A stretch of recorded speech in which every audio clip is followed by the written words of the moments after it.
It's true, you're better at art than you realize. I've avoided painting with acrylics for years because I don't know how, but in this video we're gonna face my weakness and create a big colorful acrylic portrait and talk about why you are better at art than you realized.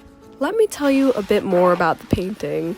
I came across this color palette of yellow, purple, and green totally unintentionally. I guess it was fate, because when I took a look at my acrylic paint set, which I had for, a long time, it's kind of been collecting dust, there was a limited amount of colors that were even working, and a bunch of them were missing or misplaced.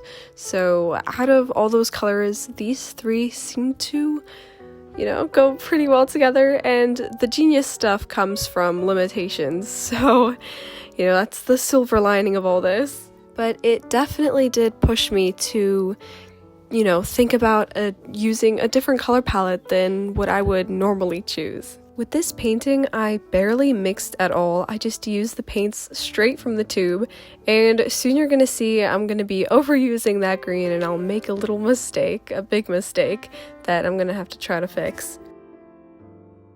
I have a story for you. So there was once a duck, and she had a bunch of eggs, and one of the eggs was a little different than all the others. So when the eggs started hatching, all the beautiful chicks came out, except for the biggest egg. Do you like my scary painting? The paints aren't terrible, I don't know how to use them. Out of the biggest egg came this weird, different creature. It was a bird, but it was not yellow or pretty, and all the other chicks told that other bird that hatched that it was ugly, that it was an ugly duckling. So this ugly duckling grew up in the pond and always considered himself not beautiful enough, not good enough, until one day when the birds grew up, he saw a group of swans, and he's like, oh, if only I was something like that, so beautiful and graceful. And the ugly duckling was so focused on, he really hated himself. He thought he was ugly, until one day he looked inside the lake in his reflection, and he saw that he was a swan in his reflection. What I like about this story is that it really demonstrates that sometimes we are so focused on what's imperfect in ourselves that we become blind to our strengths. Your mind and your beliefs reflect your reality and play an important role in influencing who you are. It's all what you focus on. There's this saying that you are the average of the first 5 people you surround yourself with. An interesting perspective on this that Valerie Lin gave me is, what if this saying can be applied to more than just people? For instance, 5 favorite books, 5 songs you always listen to, perhaps even the last 5 creations you made. Your state of mind is the average of all of these. After hearing this, I reflected on the last 5 paintings of mine, and I can't say the mood of any of them were full of joy or anything. Perhaps this is what has been affecting my own mood lately. So with this painting, I'm trying to break out of that and change that. I've been only taking my art seriously for about a year now, and through this channel I kind of took you through from the very beginning of my journey, which was drawing with pencils and stuff, and lately I've been more of a watercolor person. I've done a bunch of watercolor portraits and stuff, and going on to acrylics, the biggest difference I felt was just how acrylics was 3D. It's goopy, and I wasn't really sure how to blend it, because with watercolor you just add a lot of like transparent,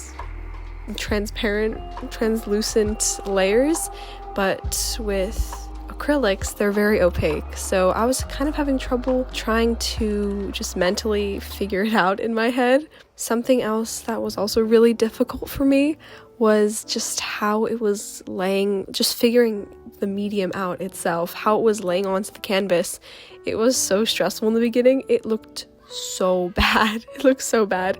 But only I'd say now in the painting process does it kind of start coming together. And what I did was just, go in with the darkest areas, the shadows, just focus on the shadows, and then your portrait will start going somewhere. Believe it or not, I didn't have any white with this painting. It was all dried out. And it's a really lucky thing that at the very beginning of this whole thing, I painted the yellow background with a mixture of other yellow paints. So it wasn't super light, it was kind of in between. There was some light yellows, some dark yellows, you saw. And for the highlights, I was like, how do I get lighter here, And I took the lightest white I used for the background as a highlight, and it was instead of white, which was perfect. What is deemed good or good art is very subjective, honestly. Take Van Gogh, for instance. In a time where realism was prized, Van Gogh's art style was considered really ugly, and he barely sold any of his art in his lifetime. However, look at him now. He is one of the most famous artists of all time. When you're inexperienced at something, be it a new medium or a subject you're painting, and you're really trying to challenge yourself and paint that, it can be hard to believe in yourself and enjoy the process because,